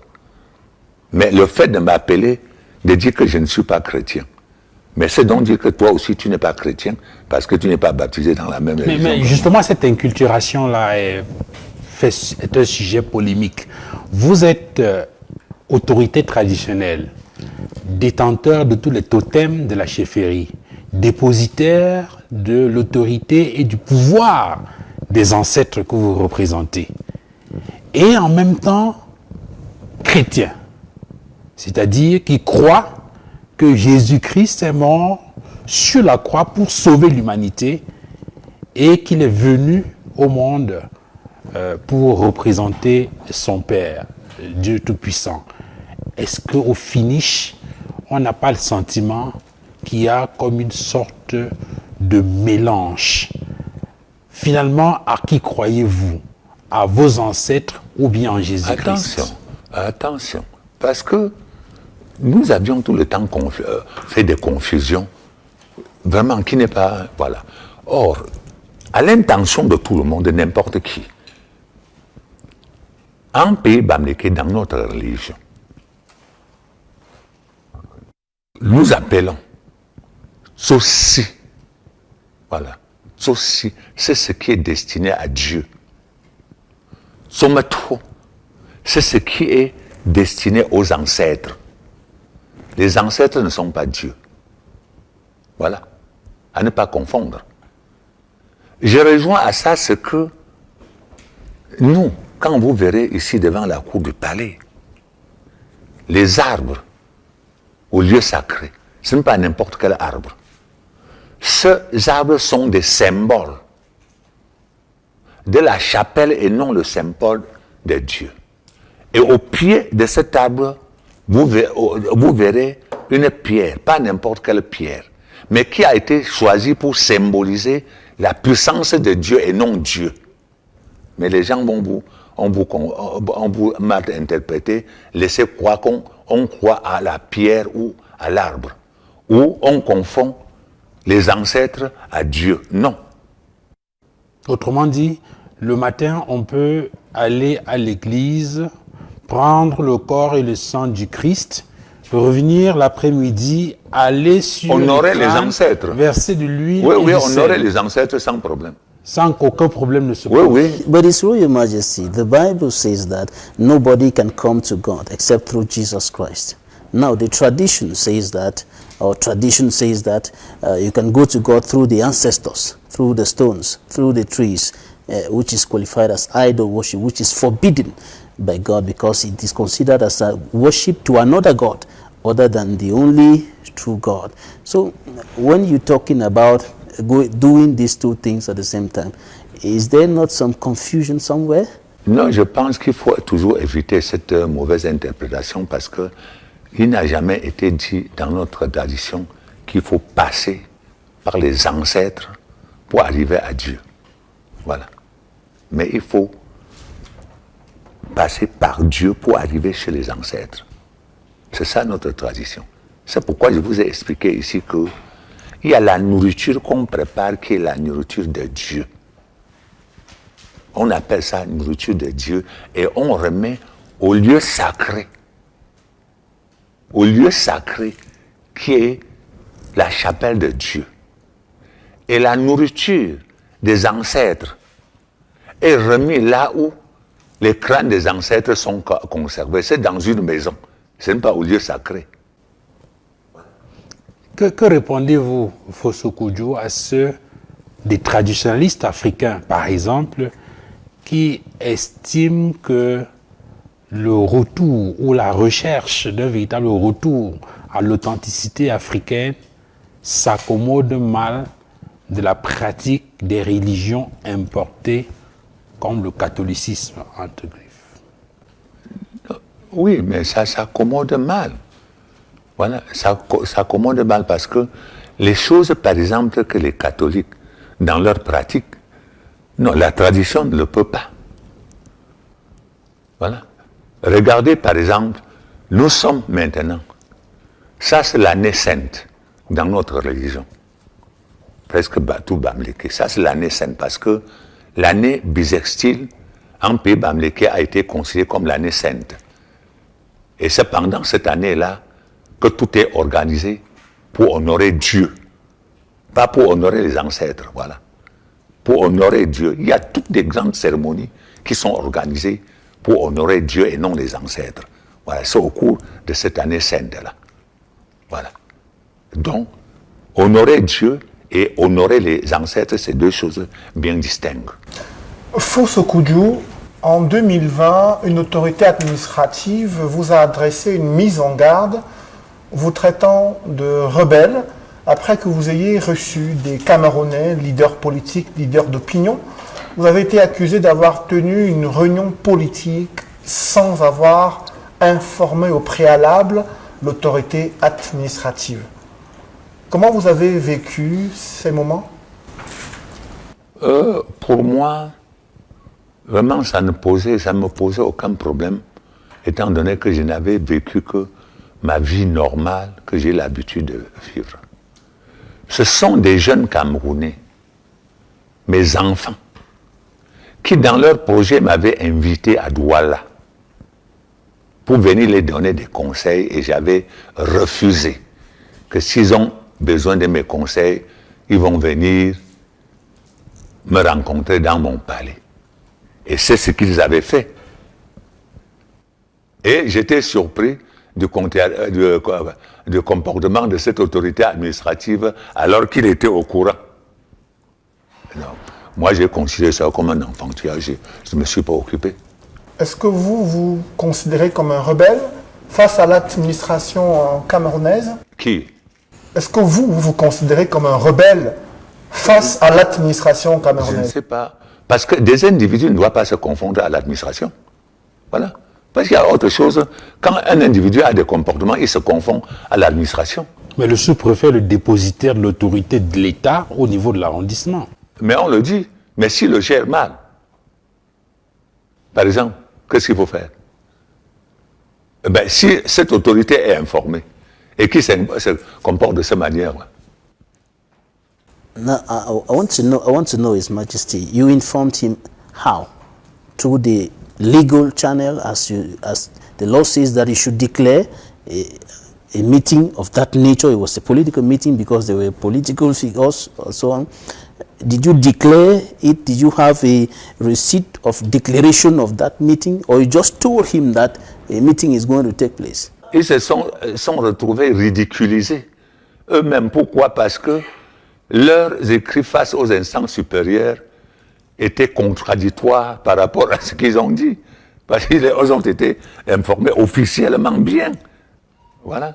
Et c'est quand ce problème est arrivé que leur chef hiérarchique constate qu'eux, ils étaient au courant. Par qui? Par eux. Fosso Kudjo, c'est une nouvelle année qui débute au Cameroun. Après une année 2020 tumultueuse. Les Camerounais qui vous suivent régulièrement sur les réseaux sociaux, où vous avez des dizaines de milliers de followers, de sympathisants et des commentaires sur vos tribunes, quelle bénédiction adressez-vous aux Camerounais? Quel message adressez-vous aux dirigeants du Cameroun? Quel message souhaitez-vous adresser à ceux qui sont des leaders d'opinion, des leaders politiques et des acteurs de la société civile? Si j'ai un message à adresser à mes frères camerounais, c'est de dire à mes frères les Camerounais que nous devons faire beaucoup attention. Je suis de ceux qui ont sacrifié leur vie pour la liberté au Cameroun. Et quand je vois le Cameroun aujourd'hui, dans l'état actuel, pour moi, ça ne me fait que pleurer parce que je ne m'attendais pas. Et tous ceux avec qui ils sont beaucoup morts, on était ensemble, ne s'attendaient pas que le Cameroun, aujourd'hui, soit ce qu'il est là. Si j'ai un conseil à vous donner, c'est de dire aux Camerounais de faire très attention pour notre pays. J'ai assisté avant l'indépendance, avant 1960, à la préparation de celui qui devait proclamer l'indépendance au Cameroun. Et je connais quel héritage notre puissance coloniale nous avait laissé. Avec ce que nous avions appelé les colons noirs, ils ont continué à nous cultiver ça. Jusqu'à nos jours et à notre détriment. Et c'est ça qui est cause de notre situation aujourd'hui. Et personne, comme vous êtes beaucoup de jeunes, personne ne se rappelle de ça. Et j'ai peur qu'à cause de ce même comportement, on nous amène à détruire notre pays nous-mêmes. Sachez qu'il y a assez de Camerounais intelligents. Très intelligents, ils sont là. Je les connais, ils sont là. Il y a depuis un certain nombre d'années que vous employez un certain mot, un certain langage qui ne me plaît pas et qui ne doit pas nous honorer, qui ne peut tendre qu'à détruire notre pays. Il y a un certain moment où je suivais tout le monde dire « on fait avec ». On fait avec quoi? Pendant ce dernier temps, il y a d'autres qui disent qu'il faut verser avant de ramasser. Comment allez-vous ramasser pour que le sable n'entre pas alors que c'est déjà versé? Non, ça c'est un très bon langage, un mauvais langage. Je ne vous conseille pas. Laissons tout ça. Nous avons une richesse dans nos cerveaux que nous pouvons mettre ça au profit du Cameroun. Nous tous. Dieu nous a créés et a donné à chacun de nous une toute petite quelque chose qui n'a donné qu'à lui. Et tout ceci, c'est le bien de l'humanité. Nous devons mettre tout cela ensemble au profit de l'humanité. Comme exemple, nous nous plaignons que les gens, il y a la corruption. On a pillé tous les fonds de l'État. Mais ce n'est pas n'importe qui. Ce sont ceux qui ont un certain niveau d'intelligence qui opèrent tout ça. Pourquoi ne pas utiliser cette intelligence-là pour développer au profit de tout le monde? C'est ce conseil que je profite pour vous donner. À l'heure où nous parlons, 95% des Camerounais ont besoin de changement. Parce que le Camerounais en ont mal. On a besoin de changement. Mais sachez que nous pouvons changer sans casse.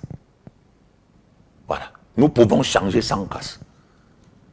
À condition qu'on soit intelligent. Si vous voulez gagner un match, soyez assidus aux entraînements.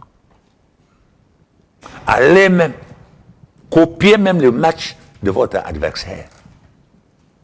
Son style, c'est son style qui va vous permettre à développer davantage votre style. C'est ce que je profite pour vous donner comme conseil. L'équinoxe me donne cette occasion de vous donner ce conseil parce que ça me fait mal si je peux voir ce Cameroun détruit.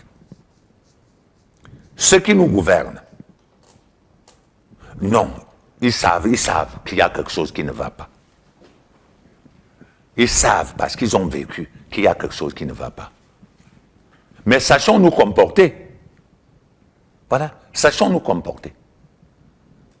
Ne nous comportons pas comme si en nous laissant continuer, on n'est pas sûr de ce que nous allons faire. J'ai dit que rien que le comportement des partis d'opposition ne nous assure à rien. Et que c'est là où on devait commencer à démontrer de quoi on est capable. On doit avoir un parti politique que le problème c'est des insultes, c'est ceci, alors qu'au niveau de leur propre fonctionnement, on ne les ressent pas. Voilà. C'est ce conseil que j'ai à vous donner, parce que j'ai espoir que l'année 2021, j'ai espoir que l'année 2021 doit nous apporter quelque chose, que vous le voulez ou pas. Dieu a ses miracles. Et j'ai espoir que Dieu risque, en 2021, mener une opération surprenante pour tout le Cameroun. Voilà les conseils que j'ai à vous donner. Ne nous décourageons pas. On dit en proverbe, on dit en pays bamléké, que le pays se construit tous les jours. Nous sommes en train de nous comporter comme le pays se construit seulement ce matin. Le pays se construit tous les... Autant que nous vivons, nous devons chaque jour construire le pays. Parce que les enfants qui sont nés ce matin et ceux qui sont nés hier n'ont pas le même âge. Ils n'ont pas les mêmes expériences. Je vous prie, mes chers frères et sœurs, je vous prie de continuer à prier Dieu pour que Dieu aide le Cameroun. Et je profite pour vous demander à vous qui nous gouvernez.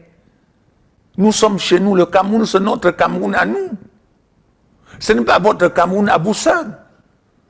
Ce n'est pas parce que vos enfants ont bien mangé. Il y a ceux qui marchent encore mieux au Cameroun parce qu'ils n'ont pas de moyens. Ayons pitié de ceux-là.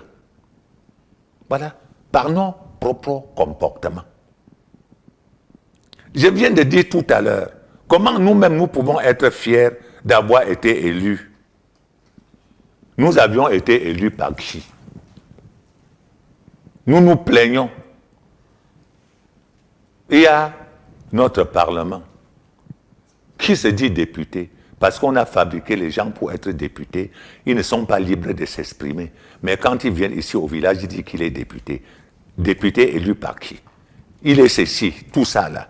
Je viens de vous dire que depuis 1960, pour moi personnellement, il n'y a jamais eu d'élu.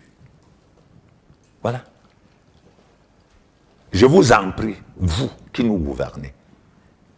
Je ne sais pas, en dehors aujourd'hui au Cameroun, de vous conseiller pour que nous travaillions ensemble pour le bien-être du Cameroun. Je ne sais pas, c'est pas ce que je peux manger aujourd'hui que je n'ai pas encore mangé au Cameroun. Donc mon bonheur aujourd'hui se trouve dans le bonheur du peuple. Et j'en profite également pour demander à tous mes collègues de toute la République que notre comportement est indigne de nous. Les chefs sont les représentants de Dieu, suivant la coutume africaine.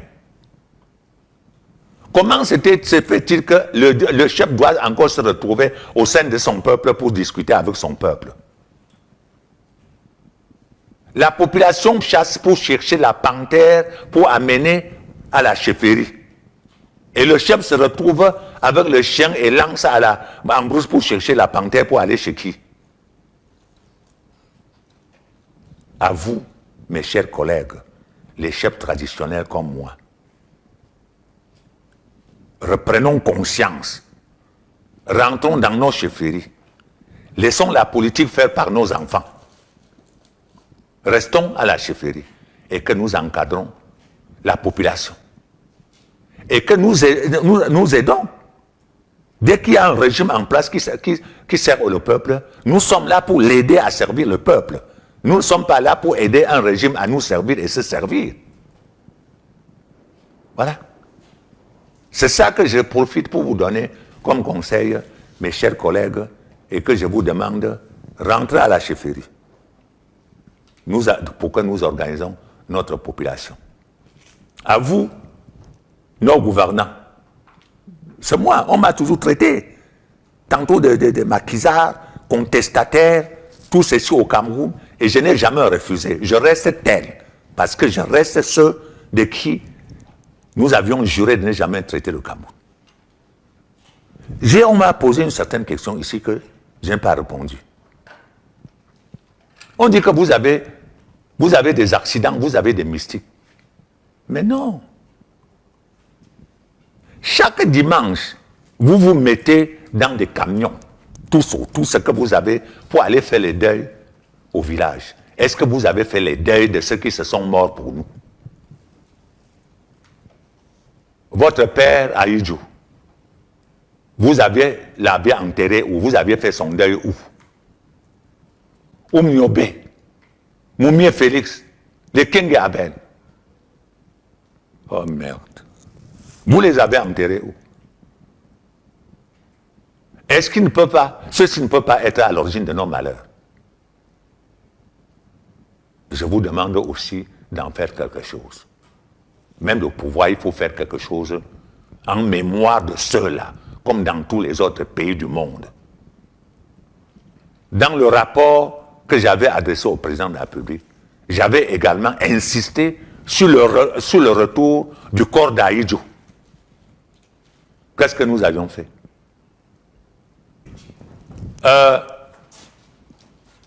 Mais quoi va vous dire? Tibes, mais quoi qui fait? Tanga. Moi, je ne tanga. Tibes, mais quoi les mines, quoi les zamba, à sous Cameroun et ça. Mais c'est le politicien qui boit. T'as bien bamné terré. Bourba bois politique. Bah, son min qu'on m'a. Bah, sous qui a subi ça. Mimia miel roma. A mon namba barmbaka. Bah, carki et mine. Bah, joua bourdi ba kami kara, toba tribalisme, toba dje. A bourbi kargani nga nami, tribalisme inga bave. Mina zal. Yemia yam jomba le tribalisme. Antier se binga kan na bien yin samba. A Cameroun. A bourdi ba politique ba joubi karne, toba et bo politique je ba et bo. A bourba somme quoi zadam di. Me karne zamba ave me mana bourte na me lomine mbande. Ne bi pour les zamba ya ñu mba. Ne zamba ave Cameroun mbwame se. Abouane bon Cameroun be se. Betoba mion, betoba mbwam zamba. Jomte jomahina me carmine. Me carquois nala me bourme se. N'tie me keye yangana man betizan. Allo me fa man mbandembol me carmine l'homme. Mouranzi qui me l'homme mbanda. Ndo ma silmina bourdina. Borba voir bene borba nen. Ne bois ba se ballon mbanda. Toba karne mama bois mena benga benambam. Voilà be karme me tiens de foulezam. Ma soumine basse. Magaje jambo pangraphie wa. Nga sifin pompam po mongala pe kwetiande no molia. Tembandin kumbo pungala. Nga pe wa men no je pomba wa. Ni jangu nso. Ngunso li felisu. Nto men no pe pong sumo pe tamia. Be pompe men no je pomba ne vampola. Pe wa men no memo. Pe pingambo magang kongala. Pe fanjum pencho ke pe jimbrane we. Pe ni we pe chaba pe munchin chera. Mais quoi, mon métaux, on tient là, à dit, on a M'gan kon ko ban ton mok towe. Mbimban din kumbo m'sun pa me forme ngala. Nga penit po la pogo avon zon na nkwine su. Hambopo. Nga ke wopin tom fo po an kwon ngo vengo na nkwi. Nga pogo wo na nkwi hambo wola. Nga no ko sonte ne ba pogo di su fotum pa fedi. Mune la e won to no ko la. Nga masin che po la wa. Nga pe kop ne medwe wa. Ngo jangu nsa su la. Adis on kop ne men no wan ngo men no pe pom be pompi. Pe que to wom ga po che pong da pa chu yo ba pom pom. Yo vient ga lombo punda aja nga ngun so fie pom bo pumba la. Merci. Je compte sur vous et comptez sur moi. Je ne me décourage. Avant de mourir, je dois accomplir ma mission telle que Dieu m'a envoyé sur la terre pour l'accomplir. Merci mes chers frères. Merci Fo Sokoudjou de nous avoir reçus ici dans votre palais royal à Bamenjou. C'est la forme de cette émission. Merci Sa Majesté. Merci également à vous, les journalistes de l'Équinoxe, que je vous encourage de continuer votre mission. Je peux vous appeler comme vous êtes pour moi comme les évangélistes. Continuez à nous évangéliser parce que vous permettez à tout le monde de s'exprimer, que ce soit positif ou négatif. Je vous dis que comptez sur mon soutien. Merci. Merci Sa Majesté. Merci également à vous, Duval Fongwa et Jonathan Babila, d'avoir participé à cette émission. Merci à toute l'équipe technique conduite par Eric Ouattat, Emmanuel Wapi pour la réalisation de cette émission enregistrée en plein cœur du Palais Royal à Bamenjou. Mesdames, Messieurs, merci d'avoir suivi et merci de rester sur Equinox Télévision.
Mai 1995, Afrique orientale. Une route aux environs de Kampala, en Ouganda.